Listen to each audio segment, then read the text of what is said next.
Hello and welcome to Shivi. Shivi is founded at the University of Cambridge. We provide top global faculties, and you can download our mobile application from Google Play Store or visit our website www.shivi.org. Shivi mission is to provide education for all. तो आपको IIT और NEET के top faculties provide किए जाएंगे, जैसे कि doctors और IITian, जो कि आपके एंट्रेंस एग्जाम पास करने में आपकी मदद करेंगे। और हमारा कोर्स आप एक्सेस कर सकते हैं 500 रुपये महीने में। और सब्सक्राइब करिए हमारे YouTube channel to get access to more such free videos. Hello and welcome to Shivi. मैं आपका bio educator Ayan Arun and today I'm going to start with the new chapter in plant physiology, that is the plant growth and development. NEET के recent trend से पता चला है कि plant growth and development में at least 2 question तो आपको पक्का आना है, ठीक है। एंड ये जो चैप्टर है बेसिकली मैं बता दूं पहले, इसमें बहुत थोड़े कॉन्सेप्ट आपके लगते हैं जो आपका बेसिकली ग्रोथ एंड डेवलप जो पहला पार्ट आता है ना। देखो, इस चैप्टर को अपन 3 पार्ट में बेसिकली डिवाइड करते हैं। पहले पार्ट में हम लोग पढ़ेंगे about the plant growth, okay, growth के बारे में पढ़ेंगे। सेकेंड पार्ट में अपन पढ़ेंगे about the hormones, plant growth regulators के बारे में। एंड फाइनली हम लोग पढ़ेंगे about the photoperiodism and vernalization. उसमें भी ग्रोथ में हम लोग बेसिकली देखेंगे अबाउट कि ग्रोथ क्या है, ओके, प्लांट ग्रोथ क्या है, ग्रोथ के क्या क्या फीचर्स हैं, ग्रोथ के क्या क्या कैरेक्टरिस्टिक्स हैं जो प्लांट में देखे गए हैं। Then we will also study about growth rates, okay, कि मतलब मेरा एक एरिथमेटिक ग्रोथ रेट होता है, एक ज्योमेट्रिक ग्रोथ रेट होता है, ओके। फिर हम लोग पढ़ेंगे अबाउट कि मेरा जो ग्रोथ के डिफरेंट फेजेस होते हैं, एक मेरिस्टेमेटिक फेज होता है, उसके बाद इलोंगेशन फेज आता है, फिर फाइनली एक मैचुरेशन फेज आता है। फिर अपन ग्रोथ में पढ़ेंगे अबाउट 2 वेरी इंपॉर्टेंट फिनोमेना, ठीक है, जिस पे क्वेश्चंस आते रहे। एंड इस साल उस पे आने के क्वेश्चंस बहुत ज्यादा है क्योंकि पिछले 2 साल से उन पे क्वेश्चंस आ नहीं रहे, okay. That is the plasticity and the heterophylly, तो वहां से क्वेश्चंस आने का चांसेस बहुत है। And then will study about hormones, okay. Hormones मतलब प्लांट ग्रोथ रेगुलेटर्स के बारे में पढ़ेंगे कि मतलब वो केमिकल मैसेंजर्स, प्लांट की केमिकल मैसेंजर्स है वो बेसिकली, ठीक है। उसमें पढ़ेंगे अबाउट ऑक्सिन, 5 हार्मोन है, ऑक्सिन, जिबरेलिन, साइटोकाइनिन, इथाइलिन और एब्सिसिक एसिड, ठीक है। ये जो पूरा पार्ट आएगा ना पांचों वाले, बेसिकली खाली फैक्ट्स वाला पार्ट है, ठीक है। इसमें अपन को फैक्ट्स याद रखने हैं, स्ट्रिक्टली एनसीईआरटी फॉलो होगी, ठीक है। एनसीईआरटी के सारे लाइंस जो हार्मोन्स वाले वो सारे इंपॉर्टेंट है क्योंकि डायरेक्टली डायरेक्टली एनसीईआरटी के लाइन से क्वेश्चन आते हैं उसमें। एंड फाइनली हम लोग फोटो पीरियोडिज्म और वर्नलाइजेशन का एक बहुत ही छोटा टॉपिक है, ओके, उसको जल्दी अपन कंप्लीट कर लेंगे। और एक नया पार्ट भी ऐड हुआ है एनसीईआरटी में, that is about the dormancy, तो अपन उसे भी ठीक से देखेंगे। डोरमेंसी के ऊपर नीट 2020 में क्वेश्चंस भी आया है, तो अपन उस पार्ट को भी बेसिकली एक बार देख लेंगे, गो थ्रू कर लेंगे, ओके। तो let's start with our chapter. ये बेसिक चैप्टर का मैंने आपको एक इंट्रो दे दिया, माहौल क्रिएट कर दिया कि चैप्टर कैसा आगे आपको दिखेगा, okay. So let's start with the plant growth and development, starting with our new chapter,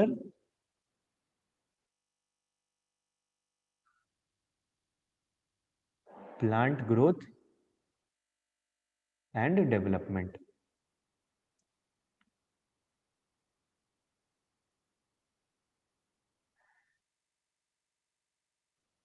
मतलब इस चैप्टर में हमारा जो बेसिक फोकस होगा वो होगा अबाउट प्लांट के ग्रोथ एंड उसके डेवलपमेंट क्या पढ़ना है। जैसे हम भी अपन अपना ग्रोथ एंड डेवलपमेंट पढ़ते हैं ना, कि कैसे we started from a single celled zygote to where we are, तो ये भी एक तरीके का ग्रोथ हुआ, वो अब हम लोग पढ़ेंगे in relation to plants, okay. So plant growth and development से अपन स्टार्ट करें। सबसे पहले ग्रोथ क्या है, सबसे पहले हम समझते हैं ग्रोथ क्या है। तो ग्रोथ को हम लोग डिफाइन करते हैं as an irreversible permanent increase in size of an object, okay. आइए इसको लिखते हैं, व्हाट इज ग्रोथ। तो growth, I am starting with growth. So growth is an irreversible permanent increase in size of an organ, हम पूरे whole respect में बात करें, साइज ऑफ एन ऑर्गन और इट्स पार्ट्स और even of an individual cell, okay, और even of an individual cell. Okay मतलब growth क्या है, ये है इरिवर्सिबल परमानेंट इंक्रीज। इरिवर्सिबल मतलब ये बाद में इसको हम लोग रिवर्स नहीं कर सकते, एक बार हो गया तो ये वैसा ही रहेगा। परमानेंट मतलब ये होता ही होता है। ओके टेम्पररी नहीं कि खाली थोड़े फेज के लिए होगा। अगर ग्रोथ हो रहा है तो परमानेंट ग्रोथ हो रहा है। ओके वो होगा ही होगा। एंड उसके बाद दिया इंक्रीज इन साइज। ओके हम साइज के बारे में इंक्रीज कर रहे हैं, हम साइज बोल रहे हैं material size. Material size increase हो रहा है किसका, ऑर्गन का। हम एक सबसे ह्यूमन बॉडी की सबसे छोटा पार्ट तो सेल है, बट हम सेल के जो एक बेसिक एक जो फंडामेंटल चीज हो ऑब्जर्वेबल यानी ऑर्गन, ऑर्गन के बारे में बात करें। और इट्स पार्ट मतलब ऑर्गन का भी कोई पार्ट हो सकता है या इवन एक इंडिविजुअल सेल का जो इंक्रीज इन साइज हो रहा है, अपन ग्रोथ कहते हैं। ग्रोथ में होता है मेरा मेटाबॉलिक प्रोसेसेस।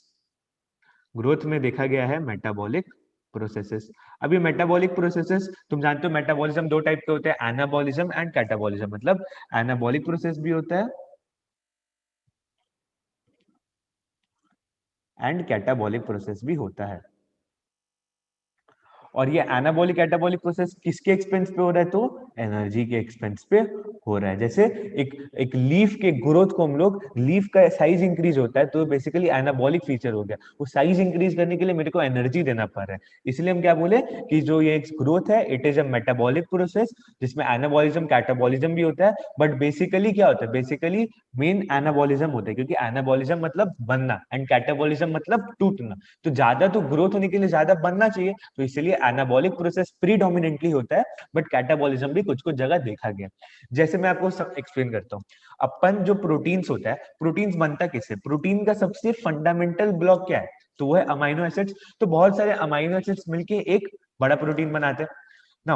ये जो बड़ा प्रोटीन बना है, ये बनने के लिए कुछ एनर्जी देना पड़ता है। अब ये एनर्जी कहां से आते हैं, तो हम पढ़े रेस्पिरेशन में कि ग्लूकोज का ब्रेकडाउन करके अपन एनर्जी बनाते हैं। मतलब ग्लूकोज का ब्रेकडाउन हुआ, so that is a catabolic process. But amino acid से प्रोटीन का बनना इज अ एनाबॉलिक प्रोसेस। तो ग्रोथ में मेरा एनाबॉलिक प्रोसेस भी हो रहा है, कैटाबॉलिक प्रोसेस भी हो रहा है, बट फंडामेंटली क्या हो रहा है, तो एनाबॉलिक प्रोसेस हो रहा है। ओके हम लोग क्या, तो लीफ के ग्रोथ को हम लोग एक प्लांट ग्रोथ माने, तो लीफ ग्रोथ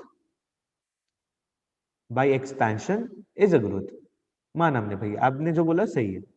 बट क्या हम लोग एक स्वेलिंग ऑफ वुड को एक ग्रोथ मानेंगे, तो स्वेलिंग ऑफ वुड को अपन एक ग्रोथ नहीं मानेंगे, क्योंकि पहला बात उसमें एक मेटाबॉलिक प्रोसेस नहीं हुआ है, एंड सेकंड चीज वो irreversible permanent increase in size नहीं होता है। अगर एक बार वुड स्वेल हो तो वुड का साइज इंक्रीज हुआ। अब हम क्या करें, वुड को क्या किए हम लोग, मतलब उसको सन में छोड़ दिए, ठीक है, मतलब हम लोग उसको डे लाइट में रख दिए, तो वो क्या हो जाएगा, वो वुड का जो सारा पानी निकल जाएगा, मतलब फिर से वो अपना normal shape and size regain कर लेगा। तो क्या हम लोग इसको एक irreversible permanent increase in size कह सकते हैं, नहीं, it is a reversible as well as a temporary increase in size. जो क्यों हो रहा है, तो क्योंकि हो रहा है क्योंकि एब्जॉर्प्शन ऑफ वाटर हो रहा है। तो मेरा जो स्वेलिंग ऑफ वुड है वो एक एग्जांपल नहीं हुआ, स्वेलिंग ऑफ वुड मेरा ग्रोथ का एग्जांपल नहीं हुआ। ओके ऐसे याद रख लेना, leaf growth by expansion is an example of growth, swelling of would is not an example of growth. Okay तो ये तो था मेरा ग्रोथ के बारे में कुछ पॉइंट्स। अब हम लोग पढ़ते हैं about the features of growth, मतलब कैरेक्टरिस्टिक्स ऑफ ग्रोथ के बारे में अपन पढ़ते हैं। तो features of growth,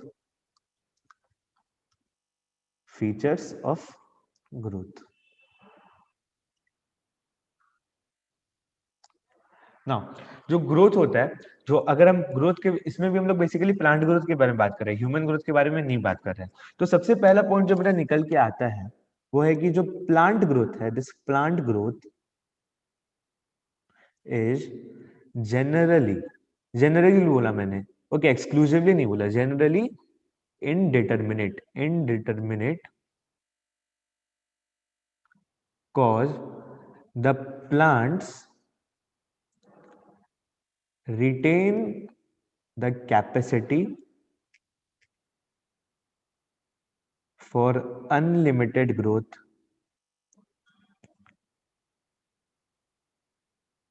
throughout their life.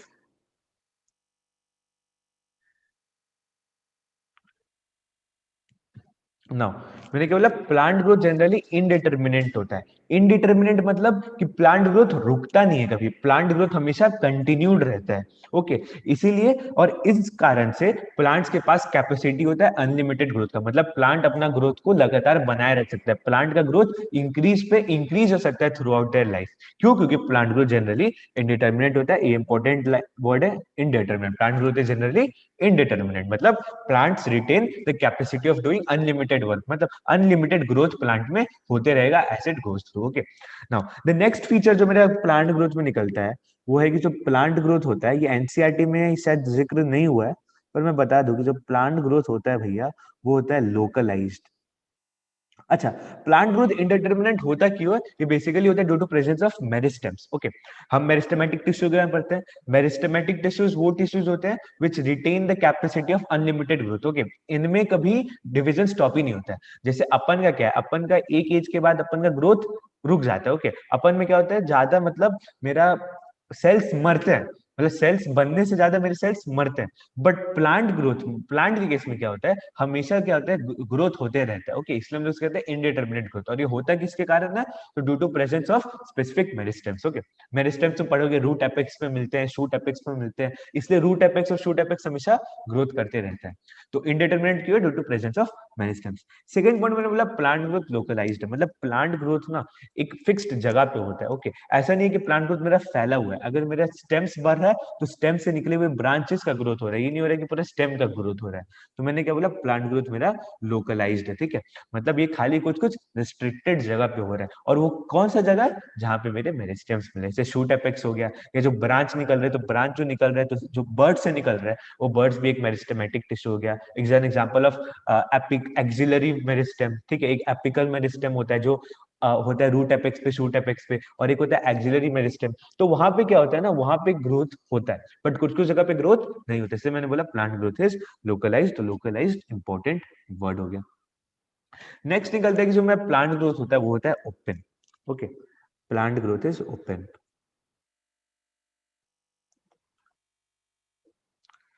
Plant growth is open मतलब क्या होता है, इस ग्रोथ में न्यू सेल्स हमेशा एडअप होते रहते हैं। ओके, न्यू सेल्स हमेशा एडअप होते हैं by the activity of meristems. Okay, तो प्लांट ग्रोथ ओपन है। ओपन मतलब न्यू सेल्स हमेशा, मतलब it is basically conducive for growth. Okay, मतलब ग्रोथ के लिए ये अच्छा है, मतलब ग्रोथ के लिए ये अच्छा है। प्लांट प्लांट के लिए ग्रोथ में ये पक्का होता है, मतलब हाँ हो गई, क्लोज्ड नहीं है। मतलब ह्यूमंस में क्या होता है, एक समय के बाद जो ग्रोथ होता है वो क्लोज हो जाता है, बट प्लांट ग्रोथ हमेशा ओपन रहता है। मतलब क्या बोला मैंने, it is conducive for addition of new cells. तो ये तो रहे थे मेरे फीचर्स ऑफ ग्रोथ, ये मेरे कुछ फीचर्स ऑफ ग्रोथ है। अब ग्रोथ के बारे में हम कह सकते हैं कि जो ग्रोथ होता है मेरा, तो बेसिकली मेरा दो टाइप का ग्रोथ होता है, एक होता है प्राइमरी ग्रोथ और एक होता है secondary growth. Okay, primary growth किसमें दिखता है, तो ये सब हम लोग बेसिकली प्लांट में भी पढ़ेंगे, प्लांट एनाटॉमी में, कि जो मेरे प्राइमरी ग्रोथ होता है वो क्यों होता है। It is by the by the functions of root apical meristem and shoot apical meristem। ठीक है, वो प्राइमरी ग्रोथ कराते हैं, मतलब primary elongation in the plant body कौन कराते हैं, तो प्राइमरी मेरिस्टेम्स कराते हैं। जैसे शूट एपिकल मेरिस्टेम हो गए, रूट एपिकल मेरिस्टेम हो गए, उस ग्रोथ को कहते हैं प्राइमरी ग्रोथ। प्राइमरी ग्रोथ ही मेरा न्यू प्लांट के, जब न्यू प्लांट मेरा बनता है तो प्राइमरी ग्रोथ उसमें देखा जाता है। फिर एक समय के बाद जब प्लांट मैच्योर हो जाता है तो उसके बाद जो ग्रोथ दिखता है वो होता है secondary growth. Okay, and secondary growth तुम लोग पढ़ोगे इन case of the lateral meristems. Okay, cylindrical meristems के केसेस में पढ़ोगे, वैस्कुलर कैम्बियम के पढ़ोगे, कॉर कैम्बियम के बारे में बोलोगे। तो उसमें क्या आ रहा है, मतलब देखो जो मेरा प्राइमरी ग्रोथ है, it is responsible for elongation of the plant body, whereas the secondary growth is responsible for expansion of the plant body। मतलब प्लांट का इसमें lateral growth होता है। ओके, मतलब इंक्रीज इन गर्थ होता है प्लांट का, जो मतलब चौड़ाई होता है वो बढ़ता है, बट मेरे प्राइमरी ग्रोथ से प्लांट का लंबाई बढ़ता है। ओके, तो ये प्लांट भी याद रखना है कि मेरे ग्रोथ दो टाइप के होते हैं। लिख देता हूं, एक होता है मेरा प्राइमरी और एक होता है मेरा सेकेंडरी। ओके, एक होता है मेरा प्राइमरी ग्रोथ और एक होता है सेकेंडरी। प्राइमरी पता है root apical meristem, shoot apical meristem के कारण, और सेकेंडरी किसके कारण होता है, सेकेंडरी होता है by the help of lateral meristems, यानी वैस्कुलर कैम्बियम और कॉर्ड कैम्बियम। अच्छा, अब हम पढ़ेंगे कि ग्रोथ जो है वो ग्रोथ मेरा मेजरेबल होता है। तो ग्रोथ कैसे मेजरेबल होता है, तो उसमें आपको बहुत सारे एग्जांपल्स याद रखने हैं जो आपके एनसीईआरटी में दिए हैं। तो आइए पढ़ते हैं कि हाउ ग्रोथ इज मेजरेबल। तो हम क्या कह रहे थे कि ग्रोथ जो होता है वो होता है मेरा मेजरेबल। आइए सब कुछ एग्जांपल्स के बारे में पढ़ते हैं जिससे पता चलता है कि मेरा ग्रोथ मेजरेबल होता है। ग्रोथ होता है मेरा मेजरेबल।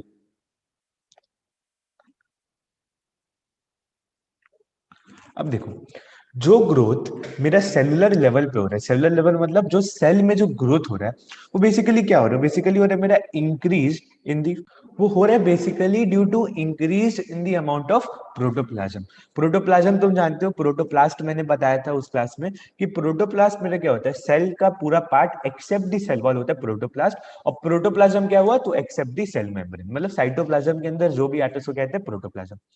तो मतलब हम कहते हैं कि जो मेरा ग्रोथ सेलुलर लेवल पे हो रहा है बेसिकली हो रहा है due to increase in amount of protoplasm. अब देखो, हम तो इंक्रीज इन प्रोटोप्लाज्म को मेजर नहीं कर सकते क्योंकि सेल मेरा एक बहुत ही स्मॉल फीचर हो गया, और उसमें भी हम लोग ग्रोथ के बारे में बात कर रहे हैं भाई, प्रोटोप्लाज्म की इंक्रीज, तो उसको मेजर करना बहुत डिफिकल्ट होता है। तो हम लोग क्या करते हैं, कुछ ना कुछ ऐसे पैरामीटर्स पकड़ते हैं जो उसके बेसिकली मतलब पास हो, ठीक है, जो मतलब जिससे हम लोग बेसिकली एक ऐसा फंडामेंटल क्वांटिटी पकड़ लिया ना, जो जिससे भी हम मतलब ग्रोथ कैलकुलेट कर सकते हैं, बट वो एक्यूरेट नहीं होगा, बट मेरा हाँ closer closer to the correct value होगा। ओके, तो आइए हम लोग पढ़ते हैं कौन कौन से मेरे वेरियस पैरामीटर्स है। तो पहला पैरामीटर है मेरा increase in fresh and dry weight. Okay, increase in fresh and dry weight. Second है मेरा इंक्रीज इन लेंथ। ओके, ये छोटा टॉपिक है तो अपन इसको जल्दी कंप्लीट करने का कोशिश करेंगे। इंक्रीज इन लेंथ, और इंक्रीज इन लेंथ किसके केस में हम लोग काउंट करते हैं, मतलब इंक्रीज इन लेंथ मेरे को बताना है, जैसे increase in length of pollen tube. Okay, increase in length of pollen tube. तो पोलन ट्यूब का लेंथ इंक्रीज हो रहा है तो भी मेरे ग्रोथ में एक पार्ट हो गया। ओके, नेक्स्ट हो गया मेरा increase in surface area. Increase in surface area, और इसका एग्जांपल हो गया मेरा बेसिकली, तो हम लोग growth in surface area of leaf का बात कर देंगे। फिर एक आता है मेरा increase in cell number.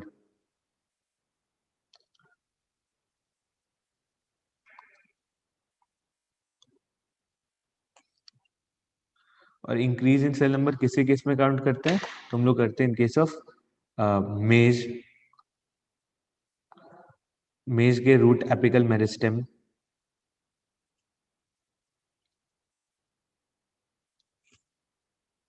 Okay, मेज के रूट एपिकल मेरिस्टेम में बेसिकली होता है 1750 न्यू सेल्स पर आवर आते हैं। ओके, मतलब इंक्रीज इन सेल नंबर का मैं बात कर रहा हूँ, मतलब मेज रूट एपिकल मेरिस्टेम में क्या होता है, जो मेज के मतलब मेज का रूट है उसको मेरा ग्रोथ मेजर करना है, तो हम उसमें ग्रोथ को मेजर करते हैं in case of increase in cell number, मतलब जितना सेल नंबर इंक्रीज हो रहा है मतलब ग्रोथ हो रहा है। और एक एनसीईआरटी डाटा दे दिया है कि 17,500 cells are added per hour in case of मेज रूट एपिकल मेरिस्टेम। तो ये भी ग्रोथ का मेरा एक पैरामीटर हो गया, increase in cell number. Increase in fresh and dry weight, अच्छा फ्रेश एंड ड्राई वेट के बीच का डिफरेंस मैंने बताया नहीं, बता देता हूँ। फ्रेश वेट होता है जो वेट प्लस वाटर, ठीक है, कोई भी एक मेरा बॉडी होता है ना, तो उसका कुछ वाटर अमाउंट भी ऐड होता है, और उस वाटर अमाउंट के संग जो वेट निकालते हैं उसको कहते हैं अपन फ्रेश वेट। एंड अगर हम लोग क्या करते हैं, उसको हम लोग ड्राई कर दिए तो उसके बाद जो मेरा जो मतलब मटेरियल या सब्सटेंस बचा उसका जो वेट निकलता है वो होता है ड्राई वेट। तो increase in fresh and dry weight हो गया, एक हो गया increase in length. Increase in length भी एक तरीके का ग्रोथ का पैरामीटर हो गया, और इंक्रीज इन लेंथ किसके में बात करते हैं, तो पोलन ट्यूब के बारे में बात करते हैं। फिर आता है सरफेस एरिया का इंक्रीज, तो मैंने प्लांट लीफ के बारे में बताया था इंक्रीज इन सरफेस एरिया, और एक इंक्रीज इन सेल नंबर तो वो था रूट एपिकल मेरिस्टेम। एक और बताते हैं वो है मेरा increase in cell size. Okay, increase in cell size या वॉल्यूम कह लो, इंक्रीज इन सेल साइज या वॉल्यूम कह लो, और इसका एग्जांपल है मेरा the cells of watermelon. Okay, the cells of watermelon, जो सेल्स ऑफ वाटरमेलन होते हैं ये मेरे 3,50,000 टाइम्स इंक्रीज कर सकते हैं, इंक्रीज कर सकते हैं। इनका मतलब साइज होता है वो 3,50,000 टाइम्स इनका साइज बढ़ सकता है। और हम बात कर सकते हैं इंक्रीज इन गर्थ भी, तो वो dicot stem and dicot roots के केस में हम लोग इंक्रीज इन गर्थ को भी एक पैरामीटर मान सकते हैं। अच्छा, कुछ कुछ मेरे ऐसे इंस्ट्रूमेंट्स हैं जो ग्रोथ को मेजर भी करते हैं। एक है मेरा एक तो डायरेक्ट ऑब्जर्वेशन से मेजर करते हैं, एक वो ऑक्सेनोमीटर से मेजर करते हैं, एंड ठीक है एक क्रेस्कोग्राफ भी है। क्रेस्कोग्राफ को बेसिकली वो जगदीश चंद्र बोस ने इन्वेंट किया था, क्या एन इंडियन साइंटिस्ट। तो ये बेसिकली बहुत ही पुराने टाइम में ये सब क्वेश्चंस आते थे कि ऑक्सेनोमीटर से कैसे मेजर करते हैं, ओके, एंड क्रेस्कोग्राफ के बारे में बताया भी गया था, but right now they are not at all important. Okay, तो हम लोग basically methods of growth measurement जो बात करेंगे वो हम लोग जो होता है ना नीडल वाला जो मेथड है जो एनसीईआरटी में दिया हुआ है, खाली हम लोग अपन उसी में बात करेंगे। तो आइए उसके बारे में हम लोग एक एनसीईआरटी के डायग्राम से समझते हैं कैसे ग्रोथ को बताया गया था। तो ये रहा मेरा एनसीईआरटी का जो दो डायग्राम है जो प्लांट ग्रोथ को इंडिकेट करता है। अच्छा, ये पहले डायग्राम तो बेसिकली आपको समझ में आ जाना चाहिए कि जो पहला डायग्राम है ये मेरा प्राइमरी ग्रोथ और सेकेंडरी ग्रोथ का डिफरेंस दिखा रहा है। मैंने पहले बोला था प्राइमरी ग्रोथ में होते हैं मेरे शूट एपिकल मेरिस्टेम और root apical meristem, and these are responsible for elongation. Okay, ये इलोंगेशन के लिए रिस्पॉन्सिबल होता है। एक सेकेंड, ये बेसिकली मेरे इलोंगेशन के लिए रिस्पॉन्सिबल होता है।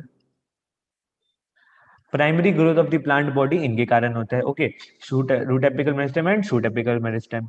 और एक होता है मेरा ये वैस्कुलर कैम्बियम, ठीक है, ये कॉर कैम्बियम भी हो सकता है, कॉर कैम्बियम भी हो सकता है, कॉर कैम्बियम भी लिख दे रहा हूं मैं। Okay, and this is responsible for increase in girth. ठीक है, इंक्रीज इन गर्थ, गर्थ मतलब इंक्रीज इन डायमीटर, तो इंक्रीज इन डायमीटर के लिए रिस्पॉन्सिबल होता है ये। ओके, मतलब सेकेंडरी ग्रोथ के लिए रिस्पॉन्सिबल होते हैं मेरे वैस्कुलर कैम्बियम्स। ओके, देखो ये कैसे ग्रोथ हो रहा है बाय वैस्कुलर कैम्बियम, और ये देखो कैसे ग्रोथ हो रहा है by root apical meristem and shoot apical meristem. ना, ये तो था मेरा प्राइमरी ग्रोथ और सेकेंडरी ग्रोथ के बीच का डिफरेंस समझ में आ रहा है। एक मैंने बोला था कि ग्रोथ को हम लोग क्या करते हैं, मेजर कर लेते हैं। ग्रोथ को हम लोग बेसिकली मेजर कर लेते हैं by this technique, and this technique is called as the parallel line technique. Okay, parallel line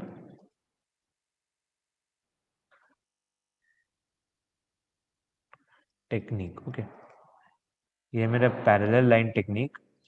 इसमें क्या करते हैं, देखो ये मेरा पहले इनिशियल स्टेज में, ओके, ये है मेरा इनिशियल स्टेज और ये है मेरा basically final stage. Okay, initial stage में कुछ ऐसा था मेरा सीडलिंग, धीरे धीरे क्या हुआ उसका ग्रोथ हुआ। तो ग्रोथ होते हुआ तो क्या हुआ, हम लोग क्या किए थे, पहले जो इनिशियल पोजीशन था उन सबका मार्क कर लिए थे। एक सेकेंड,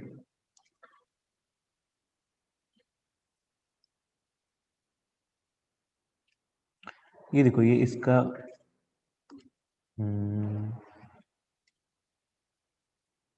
ये इसका इनिशियल स्टेज है, ये इसका इनिशियल स्टेज है, ये इसका, ये इसका, ये इसका, ये इसका, इसका, इसका ग्रोथ हुआ। इसका क्या हुआ, इसका हुआ ग्रोथ। ग्रोथ होते हुआ तो ये जो पॉइंट था जिसको हम लोग पहले ए बी सी डी करके मार्क किए थे, ये बाद में ऐसे ऐसे पोजीशंस पे आ गया। मतलब इधर से मेरे को समझ रहा है पैरेलल लाइन टेक्निक से, क्योंकि पैरेलल लाइन ड्रॉ करके हमने चेक किया कि वो मेरे positions A B C D F G कहाँ पे, तो हमें दिखा कि ग्रोथ हुआ। अब इधर से हम लोग बेसिकली कैलकुलेट कर सकते हैं कितना मेरा ग्रोथ हुआ। तो इधर parallel line technique for measuring the growth. Okay, crescograph और ऑक्सीनोमीटर के बारे में अपन को फोकस नहीं करना है। अब हम लोग बात करेंगे different phases of growth. Okay, meristematic phase, elongation phase and the maturation phase. Okay, okay, so हमने पैरेलल लाइन टेक्निक पढ़ लिया कैसे मेरा ग्रोथ को अपन मेजर करते हैं। ओके, अब मैं बताता हूँ, मैं बोला था फेजेस ऑफ ग्रोथ अपन अब पढ़ने वाले। Okay, so let us start with the phases of growth. Phases of growth. Okay, तो सबसे पहला फेजेस, हम ग्रोथ को बेसिकली 3 फेजेस में डिवाइड करते हैं। पहला फेज होता है मेरा मेरिस्टेमेटिक फेज, सेकंड फेज होता है मेरा elongation phase, and third phase होता है मेरा मैचुरेशन फेज। ओके, तो अब एक एक करके तीनों को समझते हैं, एंड तीनों में कैसे सेल्स का बिहेवियर होता है, कैसे सेल्स पाए जाते हैं, उन्हें भी देखते हैं। सो let us start with the first phase, that is the meristematic phase. Meristematic phase, meristematic phase.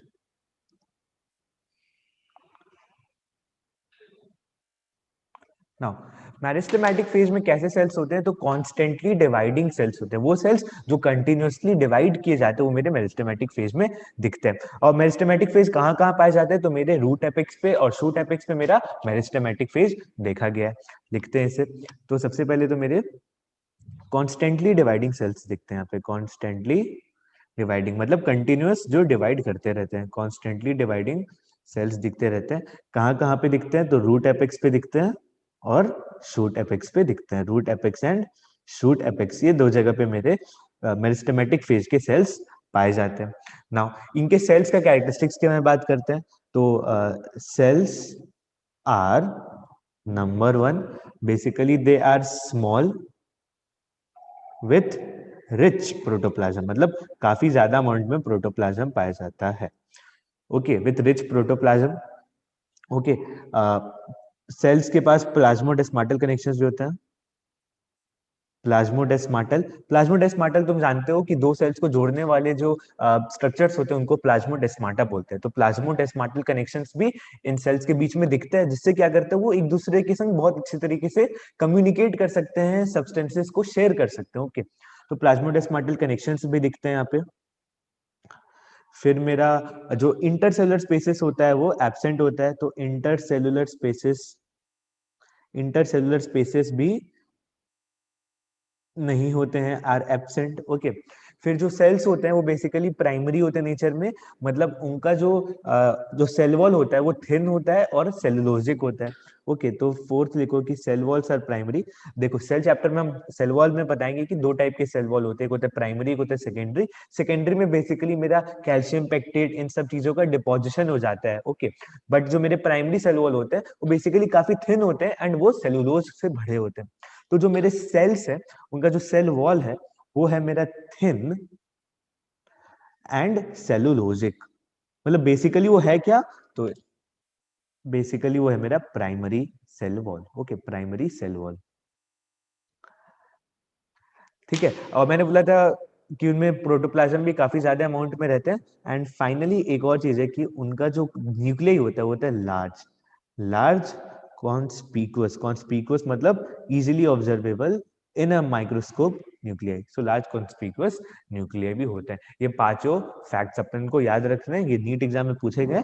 एक बार फिर से रिवाइज करते हैं। मेरिस्टेमेटिक फेज कौन सा फेज हुआ, तो उन फेज में वो सेल्स मिलते हैं जो कॉन्स्टेंटली डिवाइड करते रहते हैं। Okay, continuous division through out the life चलते रहते हैं उनमें। ठीक है, मिलते कहाँ पे, तो रूट एपेक्स और शूट एपेक्स, क्योंकि these are the sites of primary growth, इधर से ही इलोंगेशन का ग्रोथ होता है। ओके, फिर जो सेल्स पाए जाते हैं मेरे इधर इन दोनों जगह रूट एपेक्स और शूट एपेक्स पे, उन सेल के फीचर्स को समझो। तो जो सेल्स होते हैं वो उनमें रिच प्रोटोप्लाज्म होता है, उनमें काफी ज्यादा प्लाज्मोडेस्माटल कनेक्शंस होता है, उनके जो सेल वॉल होते हैं वो थिन होते हैं, सेलुलोजिक होते हैं और प्राइमरी सेल वॉल होते हैं। उनका जो इंटरसेलुलर स्पेसेस होता है जो कनेक्टिंग सेल्स के बीच में, वो नहीं होता है, पर सेल्स को कनेक्ट करने वाला फीचर है जो है प्लाज्मोडेस्माटा। एंड उनका जो न्यूक्लियाई होता है वो काफी बड़ा होता है। ठीक है, ये तो था मेरे मेरिस्टेमेटिक फेज के बारे में। अब इसके आगे हम लोग पढ़ेंगे about the elongation phase and the maturation phase. So let's start with the elongation phase. Okay, जो second phase है मेरा वो है elongation. Elongation phase.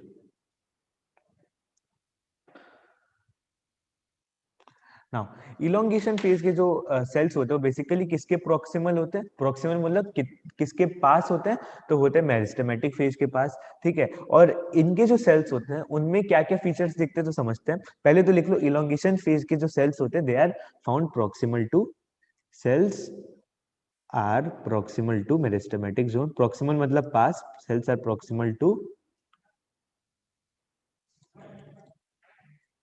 Meristematic zone. मतलब वो सेल्स जो मेरिस्टेमेटिक जोन के तुम्हें पास दिखे हैं, वो सेल्स मेरे किस जोन में आते हैं, तो इलोंगेशन फेज में आते हैं, cells are proximal to meristematic zone. ठीक है, इधर के जो सेल्स होते हैं उनमें क्या देखा गया समझो। नंबर 1, इंक्रीज्ड वैक्यूलेशन, मतलब वैक्यूल काफी ज्यादा होता है, इंक्रीज्ड वैक्यूलेशन। सेकेंड फैक्ट है मेरा कि सेल एनलार्ज्ड होते हैं, मतलब बड़े बड़े सेल दिखते हैं तुम्हें। And finally new cell wall का डिपोजिशन होता है,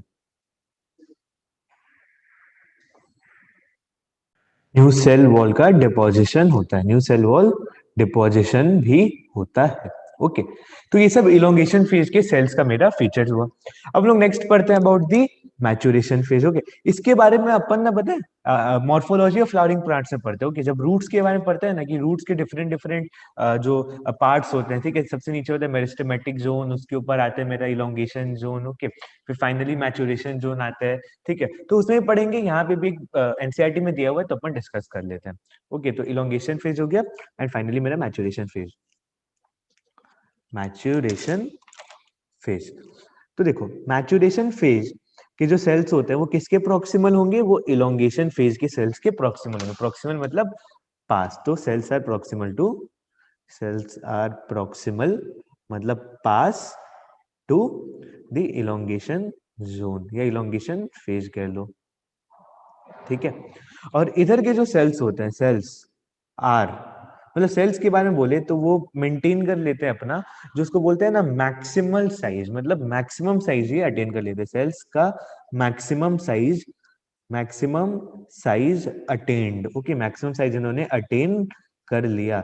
okay, and attain maximum size मतलब किस आधार पे, तो एक हो गया मेरा वॉल थिकनिंग के आधार पे, वॉल थिकनिंग के आधार पे, और अमाउंट ऑफ प्रोटोप्लाज्म के रिस्पेक्ट में। अमाउंट ऑफ मतलब अमाउंट ऑफ प्रोटोप्लाज्म, प्रोटोप्लाज्म भी इतना इंक्रीज हुआ है कि जो सेल्स हो गए अपना मैक्सिमम साइज अटेन कर लिए, और जो मेरे वॉल इतना थिक हो गया है कि अब उससे ज्यादा थिक हो नहीं सकता। तो मैचुरेशन फेज में वो सेल्स पाए जाते हैं जिन्होंने अपना मैक्सिमम साइज अटेन कर लिया। दे आर नो लॉन्गर, मतलब अब उनमें कोई मतलब वो नहीं है कि मतलब मेरे को और ग्रो करना है। ठीक है, they have attend the maximum size in terms of wall thickening, अब उससे ज्यादा वॉल थिकनिंग नहीं हो सकता है और उससे ज्यादा मेरा प्रोटोप्लाज्म भी इंक्रीज नहीं हो सकता है। तो ये था मेरा मैचुरेशन फेज। ओके, अब हम लोग पढ़ेंगे अबाउट द ग्रोथ रेट। ठीक है, जो दो ग्रोथ रेट है मेरे, arithmetic growth rate and geometric growth rate. तो मेरे को लग रहा है इट वुड बी बेटर अगर अपन एनसीईआरटी वाला डायग्राम से उसको क्लोजर करेंगे तो ज्यादा इजियर होगा। Okay, so let us switch to NCERT again. Okay, so will start with the growth rate. ठीक है, पहला बात तो जो मेरा ग्रोथ रेट होता है, ग्रोथ रेट, 1 सेकेंड,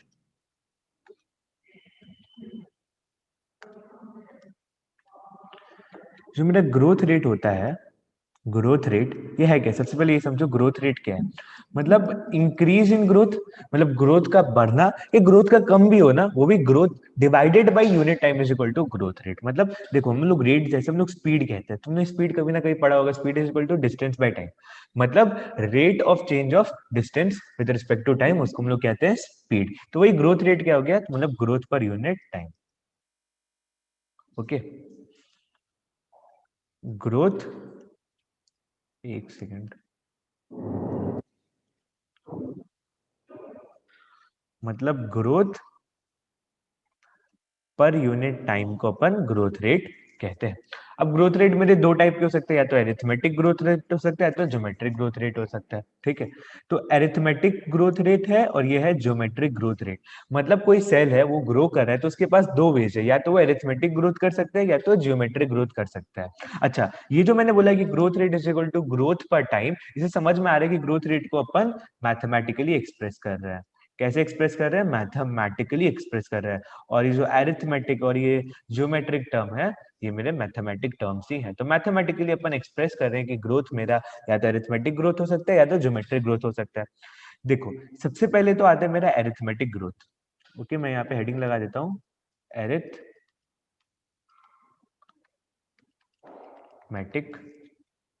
ग्रोथ।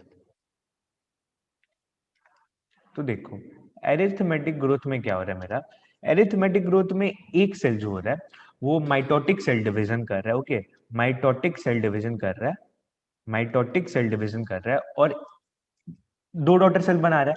उसमें से एक जो डॉटर सेल है ये क्या हो रहा है, ये हो जा रहा है डिफरेंशिएट एंड मैच्योर। ये कर जा रहे डिफरेंशिएट एंड मैच्योर, वही जो एक डॉटर सेल है ये क्या कर रहा है, इसके पास अभी भी कैपेसिटी टू डिवाइड है, कैपेसिटी टू डिवाइड है, मतलब ये अभी भी डिवाइड आगे कर सकता है। तो ये फिर से आगे करके दो डॉटर सेल बनाता है, जिसमें से जो बचे हुए फिर से डिफरेंशिएट एंड मैच्योर, और जो एक बचा वो क्या करेगा, कैपेसिटी टू डिवाइड। फिर वो जो एक बचा है डॉटर सेल वो फिर से डिवाइड करेगा, वो फिर एक ऐसा सेल बनाएगा जिसके पास कैपेसिटी टू डिवाइड होगा पर ज्यादा डिफरेंशिएट एंड मैच्योर होगा। इसे कहते हैं अपन एरिथमेटिक ग्रोथ। मतलब कि जो एरिथमेटिक ग्रोथ होता है इसमें क्या होता है, वन सेल डिवाइड करता है माइटोटिकली, माइटोटिकली डिवाइड करता है। माइटोसिस एक टाइप का सेल डिवीजन होता है जिसमें एक डॉटर सेल एक सेल दो डॉटर सेल को देता है, ठीक है। सोमैटिक सेल्स में देखा गया ये। इसमें क्या होता है, क्रोमोसोम नंबर भी सेम रहता है। तो वन सेल माइटोटिकली डिवाइड करके टू डॉटर सेल्स देता है, टू, एक सेकेंड, टू डॉटर सेल्स देता है, जिसमें से भी एक डिवाइड करता है फर्दर और एक क्या करता है, तो डिफरेंशिएट करता है और मैच्योर करता है, डिफरेंशिएट एंड मैच्योर। तो ये तो रहा मेरा एरिथमेटिक ग्रोथ। अच्छा, एरिथमेटिक ग्रोथ को मैथमेटिकली हम लोग एक्सप्रेस करते हैं, एक सेकेंड, मैथमेटिकली अपन एक्सप्रेस करते हैं by this formula, L T is equal to L naught plus R T. एक एरिथमेटिक ग्रोथ का मैथमेटिकल इक्वेशन हो गया, मैथमेटिकल रिप्रेजेंटेशन हो रहा है, ठीक है। इसमें सब टर्म्स पता होने चाहिए। सबसे पहले तो जो एल टी है ये क्या हुआ, ये है length at time T. L naught है मेरा ओरिजिनल लेंथ, ओरिजिनल लेंथ। और आर क्या है, तो आर बहुत इंपॉर्टेंट है, इसे ध्यान रखना। R is the growth rate,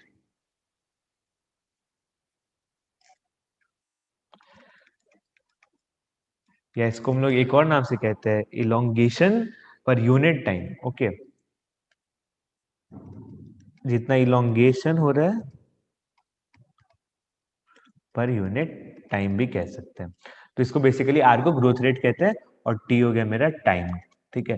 T हो गया जिस टाइम में हो रहा है। जब a L T is equal to L naught plus R T, तो ये मेरा याद रखना, this is the mathematical expression for arithmetic growth. L T is equal to L naught plus R T, L T हो गया मेरा length at time T, L naught original length, R जो growth rate है जो मेरे को पता होगा, और टी जितने टाइम में मेरा हो रहा है। तो L T L naught plus R T, देखो क्या निकल रहा है मेरे, निकल रहा है L T is equal to L naught plus R T. Okay, L T is equal to L naught plus R T. ये तुम्हारा y is equal to C plus M X वाला ग्राफ है ना। This is an equation of straight line, ठीक है। Straight line का equation होता है y is equal to M X plus C, equation of straight line, जिसमें ये होता है मेरा y इंटरसेप्ट, ये होता है x इंटरसेप्ट, सॉरी ये हो गया मेरा y एक्सिस, ये हो गया x एक्सिस, ये होता है मेरा y इंटरसेप्ट, ये होता है मेरा y इंटरसेप्ट, एंड ये m क्या होता है, m होता है मेरा स्लोप। तो इस केस में जो स्लोप है, इस केस में स्लोप है मेरा r, intrinsic rate of natural increase, x है मेरा t, तो x एक्सिस को t में रख दें, ये हो गया x एक्सिस, और x एक्सिस में क्या होगा, टाइम होगा।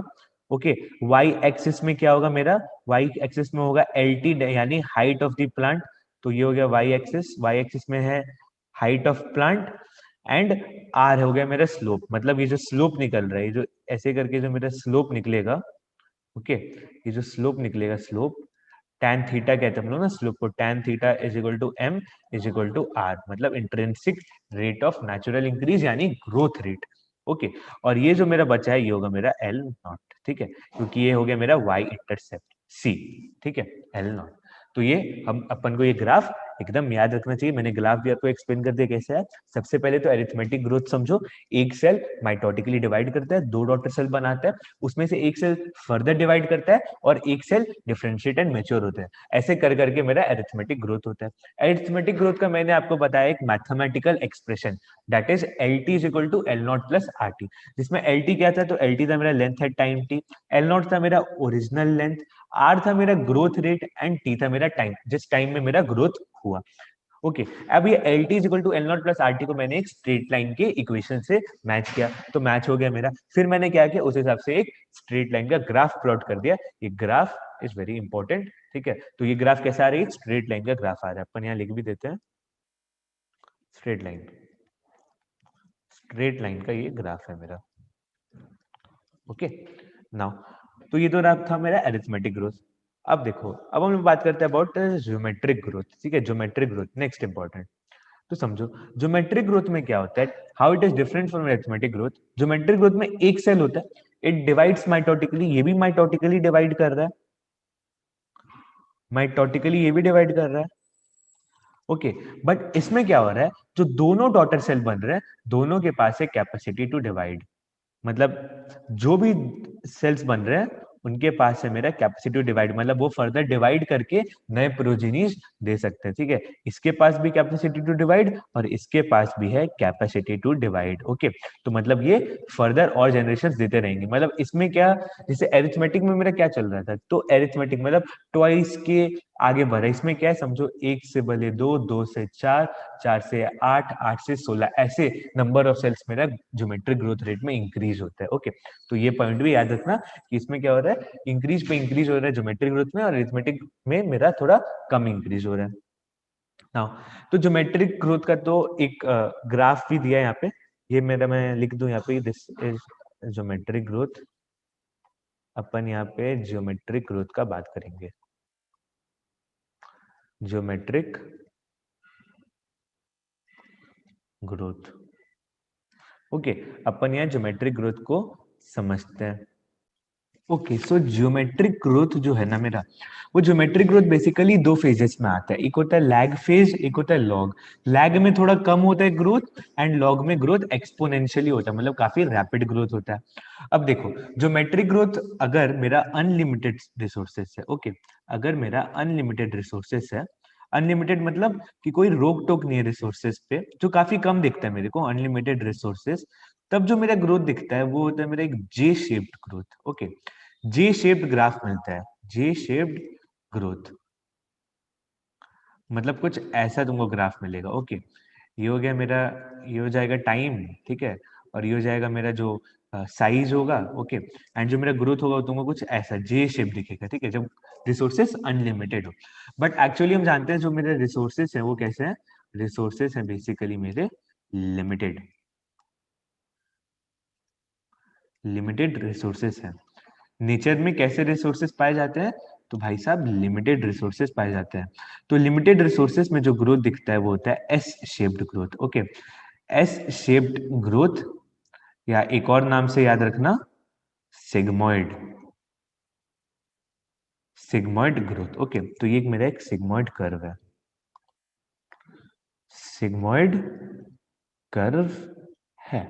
ओके इसमें तीन फेजेस आते हैं, एक होता है लैग फेज, एक सेकेंड ज्यादा ही मिटा दिया। ओके एक होता है पहले मेरा लैग फेज, उसके बाद आता है मेरा एक्सपोनेंशियल फेज, एंड फाइनली आता है मेरा स्टेशनरी फेज। ओके तो सबसे पहला जो फेज आता है सिग्मोइड ग्रोथ में वो होता है मेरा लैग फेज, और लैग फेज में क्या होता है मेरा स्लो ग्रोथ होता है। फिर आता है मेरा लॉग फेज। ओके इसमें मेरे को दिखता है एक्सपोनेंशियल ग्रोथ। ओके मतलब बिल्कुल रैपिड ग्रोथ होता है।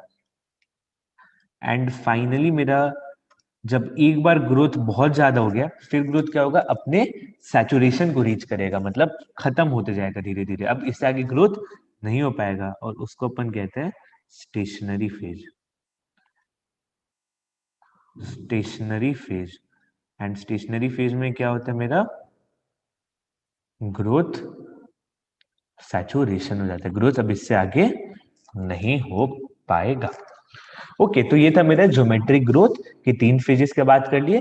एस शेप्ड कर्व मिलता है, याद रखना सिग्मोइड कर्व, ये आपको याद रहना चाहिए। ओके अब इसका एक भी एक मैथमेटिकल एक्सप्रेशन निकलता है जो है W T equal to W0 ERT, okay, W0 ERT, इसको भी अपन को याद रखना है। WT हो गया वेट हो गया, साइज हो गया एट टाइम टी, कोई भी कुछ भी हो सकता है, वेट हो सकता है, साइज हो सकता है एट टाइम टी। W0 हो गया मेरा इनिशियल, एकदम स्टार्टिंग में। R हो गया मेरा ग्रोथ रेट, R हो गया मेरा ग्रोथ रेट। T तो हो गया समझ में आ रहा है टाइम, और E क्या हो गया बेस ऑफ नेचुरल लॉगरिथम, ठीक है, base of natural logarithm, okay. तो WT is equal to W0 ERT, और इसका जो ग्राफ होता है उसका ग्राफ कुछ ऐसा दिखता है, इसका ग्राफ ऐसा दिखता है मेरा। तो ये अपन को यही सब पॉइंट याद रखने ज्योमेट्रिक ग्रोथ के बारे में। अच्छा, ज्योमेट्रिक ग्रोथ मेरा most common type of growth होता है, ओके, मतलब ये सब में दिखता है, फॉर सेल इन कल्चर हो गया, या कोई भी मतलब अपन किसी भी सोर्स का बात कर लेते हैं ना, तो मेरे यही ग्रोथ बेसिकली मेरा दिखता है, जो एस शेप्ड ग्रोथ है वही दिखता है। नेचुरल इन्वायरमेंट का ग्रोथ बोले, मतलब नेचुरल इन्वायरमेंट में जो भी स्पीसीज रहता है, चाहे वो अपने ही रहते हैं या कोई ब्रीडिंग स्पीसीज भी रहते हैं, तो उसमें भी ज्योमेट्रिक ग्रोथ ही दिखता है, ओके। और प्लांट में भी नॉर्मली ज्योमेट्रिक ग्रोथ दिखता है, ठीक है, मतलब क्योंकि जो मेरे रिसोर्सेज है एनवायरमेंट में वो कैसे हैं, लिमिटेड रिसोर्सेज है। तो याद रखना एरिथमेटिक ग्रोथ काफी कम दिखता है, मतलब एरिथमेटिक ग्रोथ में क्या हो रहा है, जो ग्रोथ हो रहा है वो कांस्टेंट ग्रोथ हो रहा है, ओके। बट ज्योमेट्रिक ग्रोथ में एक समय ग्रोथ पहले स्टार्टिंग में कम हो रहा है, फिर एक ही बार में काफी ज्यादा हो जा रहा है, फिर बाद में जाके कम हो जा रहा है, ओके। ये हो गया ज्योमेट्रिक ग्रोथ। अरिथमेटिक ग्रोथ में क्या हो रहा है, कांस्टेंट रेट पे मेरा ग्रोथ हो रहा है। तो अरिथमेटिक ग्रोथ बेसिकली देखिएगा तुमको इन केस ऑफ क्या बोले, in case of cells at the root apex और cells at the shoot apex, उनमें तो ग्रोथ हमेशा हर टाइम होते रहता है, तो वो जो ग्रोथ है वो थोड़ा कांस्टेंट टाइप ऑफ ग्रोथ है। पर वही जो मेरा ग्रोथ हो रहा है in case of the cells in culture या कोई भी इन्वायरमेंट में जो कोई भी ऑर्गेनिज्म रहता है, तो वो ग्रोथ है मेरा ज्योमेट्रिक ग्रोथ, मतलब एक समय कम फिर ज्यादा फिर आके कम हो जाते हैं, ठीक है। एक आपको एक और डायग्राम आपको दिया एनसीईआरटी में, ये आपको एक जाइगोट का ग्रोथ दिया है, मतलब पहले जो मेरा जाइगोट है, देखो पहले का जो जाइगोट है उसका कम ग्रोथ हुआ है, पहले ये जाइगोट है ये एक से करके दो से करके चार, मतलब स्टार्टिंग में तुमको ज्योमेट्रिक ग्रोथ दिख रहा है, स्टार्टिंग में तुमको ज्योमेट्रिक ग्रोथ दिख रहा है, पर एक समय बाद आके ग्रोथ मेरा अरिथमेटिक हो जाता है, जब धीरे धीरे कुछ कुछ सेल्स मेरे फर्दर डिवाइड करते हैं और कुछ कुछ सेल मेरे मैच्योर होते हैं या डिफरेंशिएट होते हैं, मैच्योर होते हैं या डिफरेंशिएट होते हैं। तो ये थे मेरे दो टाइप के ग्रोथ रेट, मुझे लग रहा है मैंने आपको क्लियर कर दिया होगा। याद रखना क्वेश्चन जहां भी आएगा most common is the geometric growth, कुछ कुछ कम कम केसेस में मेरा अरिथमेटिक ग्रोथ होता है। ये एम्ब्रायो वाला है कि एम्ब्रायो का ग्रोथ के बारे में वाला है, ये एम्ब्रायो ग्रोथ, ओके। तो इसमें याद रखना स्टार्टिंग में ज्योमेट्रिक ग्रोथ होता है, जब जाइगोट से तुम्हारा एक तरीके का एम्ब्रायो टाइप्स, ओके, एम्ब्रायो उसको हम लोग कहते हैं अपन मोरूला टाइप स्टेज, मोरूला भी नहीं, गैस्ट्रूला टाइप स्टेज तक मेरा, मतलब गैस्ट्रूला टाइप स्टेज तक मेरा जो होता है, जैसे समझ लो ये हो गया जाइगोट, ये हो गया गैस्ट्रूला, और ये हो गया ऑर्गेनिज्म, ओके। तो जाइगोट से गैस्ट्रूला ज्योमेट्रिक ग्रोथ, और गैस्ट्रूला से पूरा ऑर्गेनिज्म होते होते एरिथमेटिक ग्रोथ होता है। तो ये पॉइंट अपन याद रख सकते हैं। तो ये था मेरा all about the growth rates. अब अपन पढ़ेंगे अबाउट, अच्छा, एक रिलेटिव ग्रोथ रेट और एब्सोल्यूट ग्रोथ रेट के बीच के डिफरेंसेस भी अपन देख लेते हैं, वो भी एनसीईआरटी की डायग्राम को अपन एनसीईआरटी के डायग्राम से जो क्वेश्चन दिए से समझेंगे।